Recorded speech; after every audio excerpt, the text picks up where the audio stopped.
তবে আমি চলে গেলে যেন পুলিশ আবার এই ইয়াবাদের বিরুদ্ধে লড়াই বন্ধ না করে। কিয়নো সাহেব, এসি ল্যান্ড, দুইজনে মহিলা, ভাগ্যবান, মহিলারা ভালো মানুষ। দয়া করে একটু খবর রাখেন, আপনার থেকে 1 কিলোমিটার দূরে সেনবাগ কলেজের রাস্তার মধ্যে 12টার পর ইয়াবা খায়।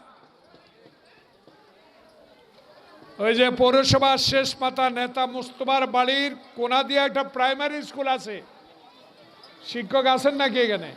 কি নাম ওই স্কুলের? বাতানিয়া না বাতাগান্ধী? ওইখানে রাত্রে কালকে 1টা 10 মিনিটে 9 জনে বসে, স্কুল কি করে খুললো আমি জানি না, ওইখানে ইয়াবা খাচ্ছে। আপনি খবর না রাখলো আমি কিন্তু সব খবর রাখি, কারণ আমি ক্লাস 5 থেকে রাজনীতির সাথে সম্পর্কিত। দয়া করে একটু খবর রাখেন, দেশের মানুষকে ভালোবাসেন, কথায় ক্ষুব্ধ হবেন না। দয়া করে একটু এদেশের মানুষগুলোর প্রতি একটু ভালোবাসেন।